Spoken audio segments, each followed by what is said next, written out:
Hi all, this is Sia Naz and welcome to episode 99 of the Diary of Sia Naz. So as you can see in the background for those watching on YouTube, got a lovely Christmassy type of background.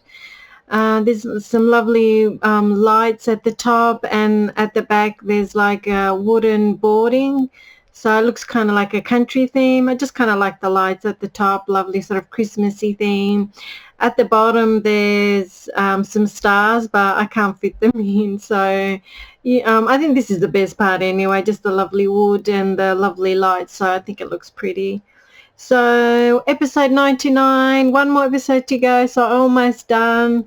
So let's start with the week. So the week started on the 30th of November, and as I'm looking down, I'm looking at my fluffy rainbow unicorn diary, which is where I document everything. So on the Monday, as always, I edited, uploaded and promoted my podcast. I also did some Christmas shopping because it was Cyber Monday. So I got some good deals. On Monday, I watched Stan and Ollie, which is this beautiful movie about Laurel and Hardy, the comedians. I think it was in the 50s. And it was just lovely. They were so polite. They were obviously like that in real life, just really polite. No matter what happened, that even when they were angry or arguing, they're always so polite. And yeah, they were just such gentlemen. They were so polite. It was absolutely lovely to watch. It was a very gentle sort of movie. It's a little sad, but I enjoyed it. It was a really good movie. So I think I saw that on Netflix. That was really nice. So it's called Stan and Ollie. I highly recommend this. Really, really good movie. And the one thing I didn't realize was one of them was American, the other one was English. I thought they were both American. So there you go.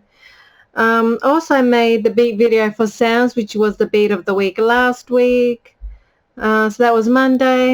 And then on Tuesday I started an Ableton course and also bought quite a few more other courses. So I got a mixing course, which helps you, it teaches you how to mix songs. And I also got a Photoshop course, and I've got one that I forgot all about. And then I also got an After Effects course, which is an Adobe program, and it teaches you how to make videos. It's really cool. You can it's quite involved, which I think I've just been avoiding because it requires a lot of work and I can't be bothered. But I thought they had these really good sales, and one of these courses I've been waiting for a while is like $130, so I got it for $11, so that was really good. And I started the Ableton course, and it's already a bit outdated. He doesn't even talk about Ableton 10, which is what I've got. It's actually up to Ableton 11, so 11 has just come out, or I think it's in beta, but it's going to be out very soon.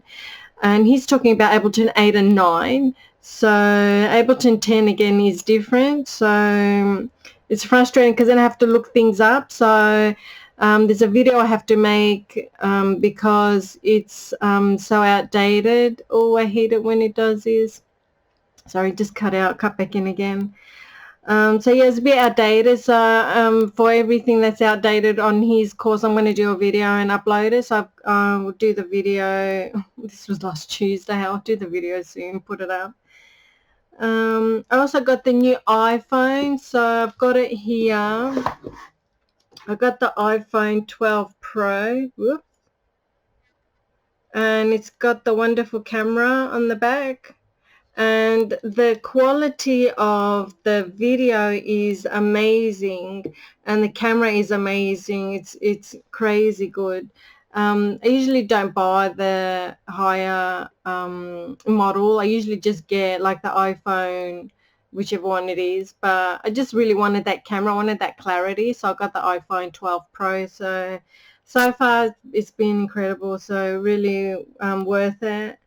And it's amazing how you can set it up and you just put one phone next to the other and it transfers information across from one to the other. It's just crazy how good that is. And I remember doing that last time, and usually I phone up Telstra because that's who I'm with, and I get them to help me with it, but this time I just did it all by myself. I ordered it online myself, and I tried to get a better deal, and they're like, no, there's nothing. And I hesitated because I knew there was a better deal when it first came out, and I thought, no, I don't know, I just hesitated, and I missed that deal, but it's still really good what I got.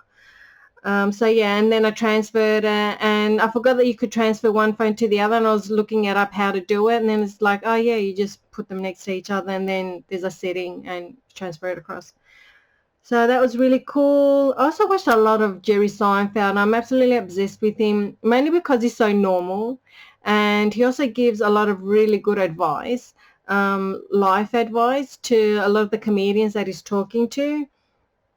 And the show that I watched on Netflix is called Jerry Before Seinfeld, and it's absolutely awesome because it's got him and it's got this other comedian called Orny Adams, and Orny's like incredibly intense, and Jerry's like really laid back, and this guy gets they don't get into an argument, but he's just really intense, and they're on at the same clubs. And at one club, this guy just got off, and there's this massive applause because Jerry was just getting on, and this guy was like, oh, I wonder if they're clapping because I've gone or because Jerry's getting on. Like, he was jealous. And at times he's incredibly intense. Like, he watches all his the shows, like he records everything that he does, and there's like heaps of notes and heaps of jokes and heaps of videos. Like, he's incredibly intense, and I think, what's the point of comedy if you're going to be like that? Like, you're supposed to have fun. Like, comedy's supposed to be fun. I understand that it's not easy, but I wouldn't do it like that. Like, you just ruin the whole thing. You just ruin everything about comedy if you're going to be like that. So it's really good. I really enjoyed it, and I just love the easygoing nature of Jerry. And Jerry's like flying around in his private jet, and this guy's just like on the road. And they end up, this guy ends up having the same manager as Jerry, which is George Shapiro, and this guy ends up getting everything that he ever wanted, and he goes, I've got everything I've ever wanted. Like, he was on Letterman, and he got George Shapiro as his manager, and he was doing all these really great shows, and he's like, I've got everything that I want. I'm absolutely miserable. And yeah, it just shows that it's more your attitude. Like, he just needs to relax a bit more, because obviously he's got the gift, and he's popular. But I think this was recorded maybe like 10-15 years ago, and yeah, Jerry's like done so well, and this guy's like nowhere, and it's like, just listen up. So that was really interesting. I really recommend it. The show is called Jerry Before Seinfeld. So yeah, that was really interesting. I really enjoyed watching that. And then on Wednesday, I promoted my video podcast, so the video podcast goes up. Cut the olive tree. Got a massive olive tree in the front yard, and my neighbor was like, no, it's too late because the olives are growing, but the tree's growing too close to the power lines, and I thought, I've got to get up there and try and cut it, but I couldn't reach that high, but I managed to cut a few branches. And a friend of mine from Perth, where I used to live, sent me a Christmas pack, and he does that every year, but it came really early because he was told that it will come in 3 to 4 weeks. But it came like within a week, and the girl at the post office said sometimes if they get on the plane, it comes quicker, like if they catch the latest flight. Otherwise, sometimes it can end up getting lost in backlog. So it looks like, yeah, got on the early flight, and I got it pretty quick. So, and one of my favorite chocolate treats is chocolate coated nuts, especially mixed nuts, and peanuts are my favorite, and he always sends me them every year. Also got the DNA pack from not MyHeritage, MyAncestry. I don't even know why I did. I mean, it was half price because of cyber sales and all that, but I've already pretty much found most of the family on both sides, and people in Greece just don't have money anyway, so they're not going to go looking for me. There's only one cousin that's really intense with this, and he's the one who found us, so I don't even know why I'm bothering. Like, my sister's already done it, but I think it'd just be nice because then it shows you like where your family is from and all that. But again, my sister's already done it, so I don't know, I just thought it would be fun to do it for myself and see what my results show. So basically you spit into this tube and then you shake it with this solution and then you send it off, and it takes, I think it goes to America. It takes about a month to get there. So yeah, so got to wait for the results on that one. On Thursday was my sister's birthday, so went over and had a little get together at her place. I also got this free risotto kit because I'm part of a carers group and we get it for free. So it's really nice that they sent that, and it came on the Thursday, so I took it with me and I made risotto for her and her husband at their place. I also visited a friend who I hadn't seen for over a year because she actually sold her house and moved to Lebanon, and only for a year, but I was worried that she wasn't going to come back. And yeah, really bad timing. Like, I got stuck there obviously during COVID, and then there was also that big explosion, so we were really worried. So she came back safe and sound, thank goodness, and got to see her, which was really nice, and her husband and her kids, so it was really nice. Also, when I got the iPhone, you get Apple TV for free for a year. So I hooked that up and logged in and all that. So that was really cool. I haven't seen anything on it just yet, but I'm all signed up, ready to go. Also on Thursday, my uncle, who I've been communicating with, he's in Canada. I told him to send a photo of himself because we lost contact for quite a few years, and now we're back in contact. And I said, take a photo of yourself. I don't know what you look like. And he took a photo of the table and he sent it to me. So obviously he's trying to take a selfie, but the camera was the wrong way around and he sent a tables, which was really funny. So that was Thursday, and then on Friday I continued with the Ableton course, and again it's frustrating because it's outdated, but I'm going to try and get through it because there's bits that I that matches what Ableton version I've got, and so I'm learning from that. And then it's good because then I can take notes on what needs to be updated, and then I can do some videos. And I find that my Ableton videos are incredibly popular, and mainly because I think I just explain things really simply, because I like simplicity. So the easier that I can explain something, the better it is for everyone. I mean, my understanding of things is very simple anyway, so if it's not complicated, I can pick it up. I also watched on Disney Plus Taylor Swift's documentary about her album Folklore, and she does all the songs from the album a cappella, not a cappella, acoustically, with the two people that she worked with on the album. And yeah, she explains each song and then she sings it. And yeah, it was lovely. The studio that she did it at was really lovely. It was next to a lake, so, and it had just these lovely lights around it was like a shed like in the backyard, like there was a house at the front, and then there was like a shed in the backyard. It was really lovely. So visually it was lovely, and the music's really nice too, so I really enjoyed watching that. I made the lo-fi beat video. So I wanted to do this for a while, so I was trying to make enough beats for an hour, but being lazy as I am, I've only managed to get just over half an hour.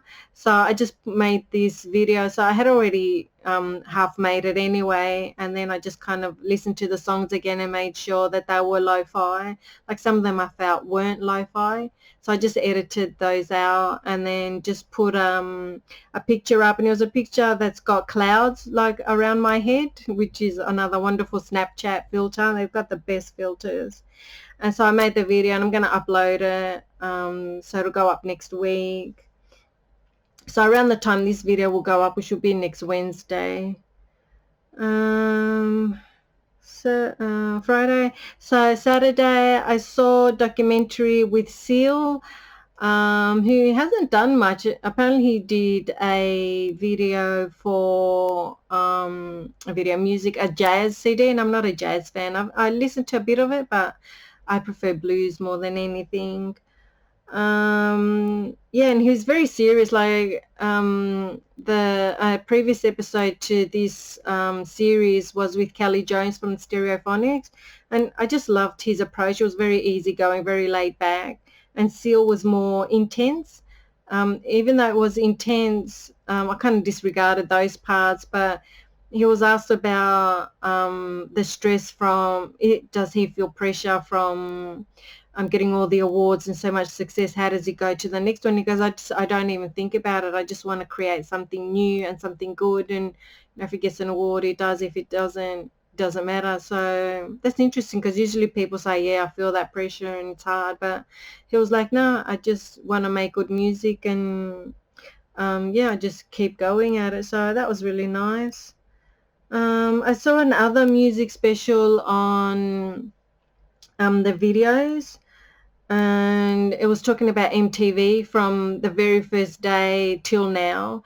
And I've watched quite a few videos, documentaries about MTV, and yeah, they were saying that at the start, because a lot of black artists really struggled to get their videos on, and the guy that started MTV, so when they started it, they were looking for people that had never been in TV before, and which I think is quite refreshing. And this guy got the job. He applied. He was living in Afghanistan, I think, for like a couple of years, and his business folded, and he came back and he just found this job, and he said, we want people that don't have any experience whatsoever with TV. And he was hired. He goes, I've got none. I don't know anything about it.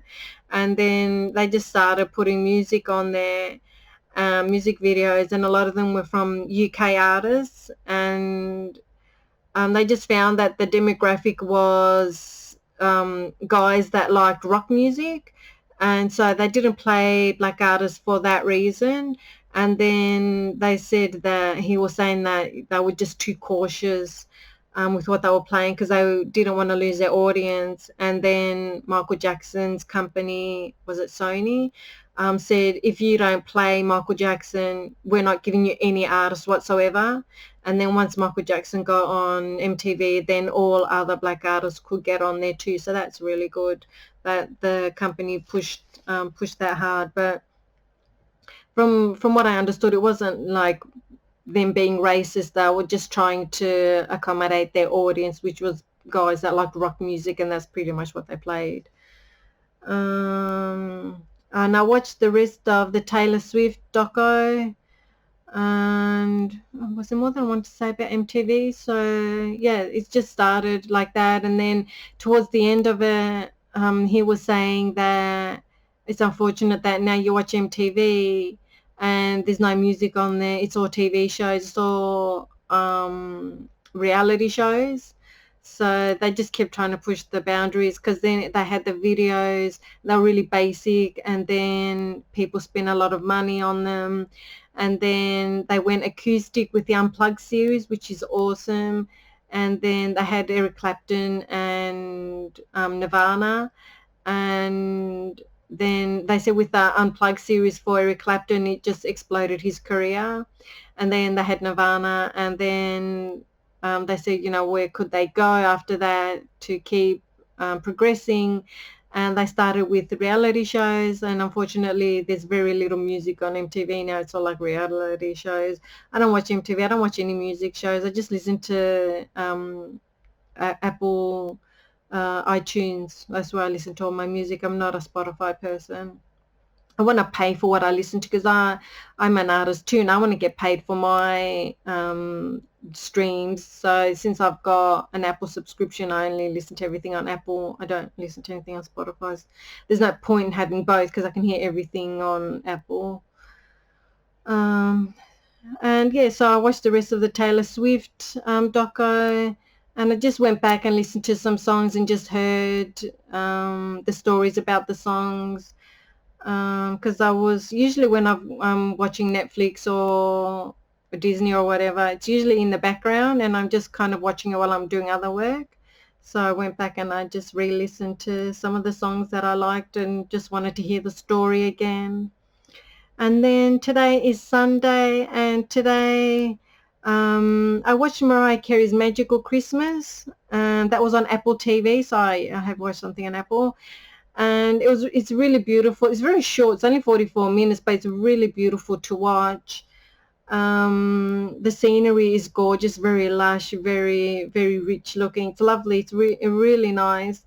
But the problem I have is when she sings, it's overdubbed. They've like really worked on her vocals, so when she sings, you can tell that it's not live, which would have been nice, but it's annoying. Like, I don't know if it's because because I do my videos, and I know when I overdub, you can tell. It's kind of like those Oral-B commercials where the people are talking and you know that it's not their voice. It was like that. It's really frustrating. So, but when she's talking, you can tell that it's her talking, but then when she starts singing, you can tell that it's being worked on. I don't know, maybe it's just me. Yeah, so it was only 44 minutes, and they had the Peanuts cartoons, which I love, and that was really sweet. I wasn't expecting that. And of course there's celebs on there. I love that Bette Midler's on there, just like very brief. And then there's Ariana Grande and what's the other girl's name? I should know this. Ariana Grande, and hang on, let me look it up. I should know this. I'm gonna kick myself when Mariah Carey and Ariana, and it's gonna kick in. No, oh, there we go. Oh, here we go. I gotta watch the video to catch this. Jennifer Hudson is Jennifer Hudson. So Mariah, Ariana, and Jennifer Hudson. And also there was Snoop Dogg and Jermaine Dupri. And I think Mariah was engaged to Jermaine Dupri at one stage. But yeah, it's lovely. It would have been nice if it was longer, because it's lovely to watch. And on Sunday, and then my nephew came over, and I babysat my nephew, and my sister helped out with odds and ends around the house. And then once my nephew left, I was so tired today. I've just been tired all week from just all the chores that I have to do around the house. So on top of everything else that I talk about, there's chores as well that take up a lot of time. Yeah, I slept. I was so tired. And then I got up and I got ready for this. So yeah, so the beat of the week is Garden State, and Garden State is a lovely lo-fi beat. So I actually started recording the podcast, and then I thought, oh no, I forgot to listen to the beat, so I stopped it and went back. And so it's a lovely lo-fi beat. It is really sweet. Drums, percussion, bass. I love crackle, the vinyl crackle. There's a bit of vinyl crackle on there, and some keys as well. So it's very lovely, gentle song, and it'll be on the lo-fi stream that I've done that'll go up during the week, probably around the time that this video goes up. So yeah, that's it for the week. Only one more episode to go, nearly done. So look after yourselves, talk to your GP if you need help. Call Lifeline or Beyond Blue. The details are on the screen or in the information description below. Share my podcast with your friends or family or someone you think would like to hear it or see it. Leave a comment. Leave a review. Only one episode to go, so let me know what you think. Take care of yourselves. And here is Garden State. Enjoy, and I'll catch you next week. Bye.